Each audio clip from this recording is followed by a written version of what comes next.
அனைவருக்கும் உங்கள் ரமணா ரவியின் இனிய காலை வணக்கங்கள். ஓம் நமோ பகவதே ஸ்ரீ ரமணாய நமக. புனர்வசு ரமணன். ரொம்ப நாள் ஆயிடுச்சு இல்லையா? ஆஃப்டர் பொங்கலுக்கு பிறகு இப்போ தான் பாபாவது ரமணரது எல்லாம் ஒவ்வொன்றா நான் வழங்கிட்டு இருக்கேன். நடுவில் நீங்களும் பிஸியாக இருந்திருப்பீங்க, நானும் கொஞ்சம் பிஸியாக இருக்கிறதுனால என்னால் பண்ண முடியல. இனிமேல் நம்ம ரமணரது பாபாவது மகாபெரியாவது எல்லாமே ஒன்றன் பின் ஒன்றாக வீடியோ உங்களுக்கு ரெகுலராக வந்துட்ருக்கோம் அப்படின்னு சொல்லிட்டு நான் உறுதியாக நம்புகிறேன். இன்றைக்கி நம்ம வழக்கமான ஆசிய பகுதிகள் தான் நிறைய நான் தொகுத்து வழங்கிட்டுருக்கேன். அதில் சில கதைகள்லாம் ரொம்ப நல்லாயிருக்கும். அந்த அற்புத கதைகளை தான் சிலதெல்லாம் நான் உங்களுக்கு சொல்லிகிட்ருக்கேன். அது ரமணரோட காலத்தில் நடைபெற்ற அந்த இன்சிடென்ட்ஸ் எல்லாம் நம்ம இன்றைக்கும் அதை படிக்கும்போது நம்ம ரமணாசிரமத்தில் ரமணரோட கூட வாழ்ந்த உணர்வை உங்களை எல்லாருக்கும் தரும். வாங்க, வெல்கம் டு ராக ஆராதனை சேனல், புனர்வசு ரமணன்.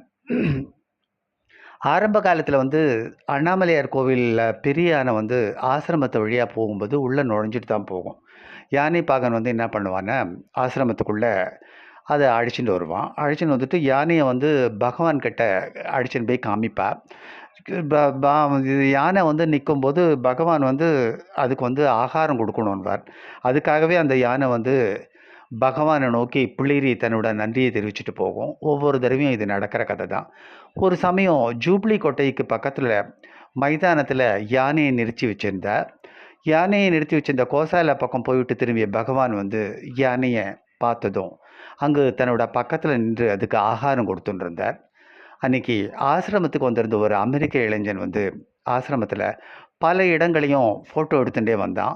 யானை அருகில் பகவான் நிற்கிற அந்த ஃபோட்டோவை பார்த்தோன்னே அவனுக்கு ரொம்ப ஆச்சரியமாயிடுது. இது மாதிரி ஒரு கிடைத்திருக்கிற காட்சியாச்சுன்னு சொல்லிட்டு டக்குன்னு அந்த ஃபோட்டோ எடுத்துட்டான். அங்கேருந்து போயிட்டு அமெரிக்காவுக்கு திருப்பி போன இந்த இளைஞன் தான் எடுத்த பகவான் யானையுடன் இருக்கும் ஃபோட்டோவை ஆசிரமத்துக்கு அனுப்பி வைக்கிறான். பகவானும் அடியார்களும் அந்த ஃபோட்டோவை ரொம்ப ஆச்சரியத்தோடு பார்க்குறாங்க. அந்த இளைஞன் ஃபோட்டோவின் பின்புறம் எழுதியிருந்தது. என்ன எழுதியிருக்கான் பாருங்கள். ஒரு பெரிய அமெரிக்க இளைஞன் அது எவ்வளோ அழகான ஒரு வார்த்தையை அதில் புகுத்தியிருக்கான் பாருங்கள் அந்த ஃபோட்டோ பின்னாடி. சரீரத்தை அறியாத பெரிய ஆத்மா, ஆத்மாவை அறியாத பெரிய சரீரம். சரீரத்தை அறியாத பெரிய ஆத்மா யானை, ஆத்மாவை அறியாத பெரிய சரீரம் ரமணர். ரெண்டும் ஒரே இடத்தில் இருக்கின்றன. எவ்வளோ அழகாக அவனுக்கு அதை எழுத தோணியிருக்க பாருங்கள். இதுதான் பகவான் யானையோடு இருக்கும்போது நம்ம என்ன சாதாரணமாக பகவான் யானையை நிற்கிறாப்புல ஒரு ஃபோட்டோவை போட்டு அதில் நம்மளுக்கு எழுதக்கூட தெரியாது. ஒரு அமெரிக்க இளைஞனுக்கு அவ்வளோ அழகான ஒரு அறிவு. பெரிய சரீரத்துடைய யானை தன்னோட ஆத்மாவை அறியாதது, பெரிய ஆத்மாவுடைய பகவான் சரீர பாவனையாற்றவர். அழகான வர்ணனையை தான் நம்ம இன்றைக்கும் அதை நினச்சி பூரிச்சு போயிட்டுருக்கோம். படிக்கும்போதே நம்மளுக்கு எவ்வளோ அந்த இளைஞனை பற்றி உயர்வாக நினைக்க தோணுது பாருங்கள். அப்புறம் இன்னொரு கதை, பல்லவியும் அனுப்பல்லவி. இது என்ன சார் பல்லவி அனுப்பல்லவி? பல்லவி அனுப்பல்லவின்றது திருவண்ணாமலையில் வேத பாடசாலையில் ராமநாதன் அப்படின்னு சொல்லிட்டு ஒரு பையன் இருந்தான். வேத பாடசாலையில் பாடம் முடித்த உடனே நேராக மலையேறி ஸ்கந்தாசிரமத்துக்கு சேருவான். எவ்வளோ நேரம் முடிகிறதோ அது வரும் பகவான் கிட்டே இருப்பான். இதற்காக அவன் பாடசாலையில் கிடைக்கிற நல்ல சாப்பாட்டை கூட துறந்துட்டு பிச்சை எடுத்து உண்ணவும் தயாராக இருந்தான்.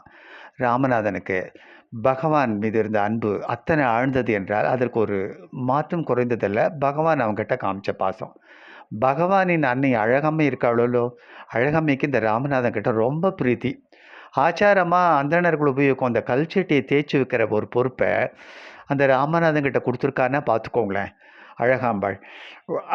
அதனால் ஒவ்வொரு தடவையும் அதை தேய்க்கிறதில் ஏனோ வெகு தாமதமாகும். அவன் இதை தேய்ச்சி கொடுத்துட்டு போவான் போல் இருக்கு. அழகாமையோட இருக்கிட்ட இருக்க அந்த பக்தியினால் அவன் கல்ச்சட்டியை நல்ல ரொம்ப நேரம் தேய்ச்சி கொடுப்பான். அழகாமை கூப்பிடுவா, ராமநாதா கல்ச்சட்டியை கொண்டு வா அப்படின்னு சொல்லிட்டு சொல்கிறதும், ராமநாதனும் இதோ வரேம்மா அப்படின்னு சொல்லிட்டு சொல்கிறதும் வர வர வர நாளாவட்டத்தில் எல்லாருக்குமே அங்கே கேட்கக்கூடிய ஒரு குரலாக போச்சு. மேலும் மேலும் அவன் அந்த அம்மா கேட்குறதும் இவன் உடனே அதுக்கு அந்த ஆன்சர் பண்ணுறதும் தொடர்ந்து வந்துட்டுருக்கோம்.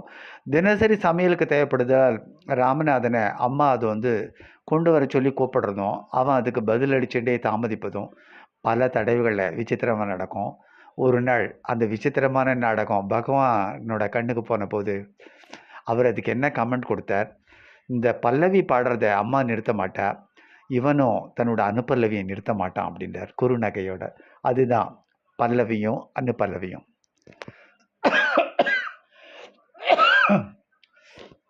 அடுத்தது அந்நிய மோகம். அந்நிய மோகத்தில் வந்து இங்கிலீஷ் மோகத்தை பற்றி தான் இந்த ஒரு கதை விளக்குறது உங்களுக்கு.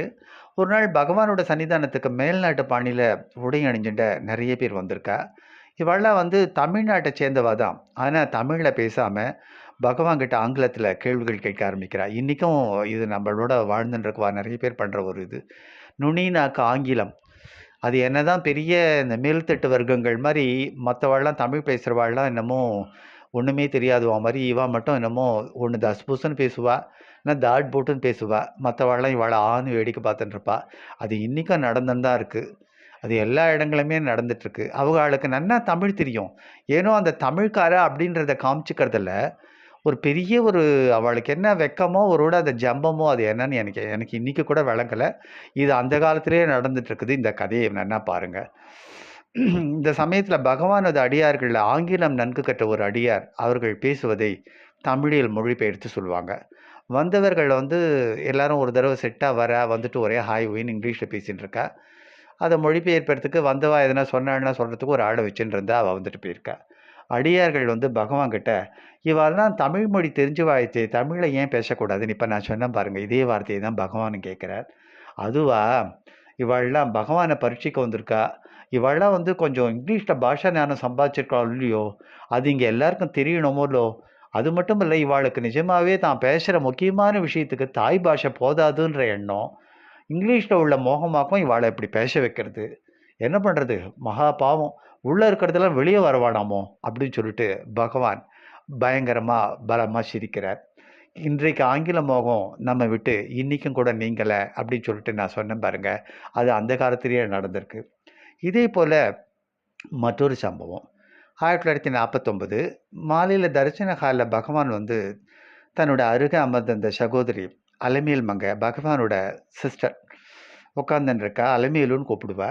பார்த்துட்டு பக்கத்தில் ஜானகி மாதா எங்கே உட்காந்துருக்காருன்னு சொல்லிட்டு கேட்டு தெரிஞ்சுட்டு ஜானகி மாதாவை பார்த்து ஒரு ஐரோப்பிய பெண்மணியை சுட்டி காமிச்சு பகவான் சொல்கிறார், இந்த வெள்ளைக்கார ஸ்திரியை பார்த்தியா, நம்ம பொம்நாட்டிங்களை போல் நீளமான கையை வச்சு ரவிக்க போட்டுண்டு புடவையை எவ்வளோ அழகாக உடுத்தின்னு இருக்கா, எவ்வளோ லட்சணமாக இருக்கா பார்த்தியா அப்படிங்கிறாரு.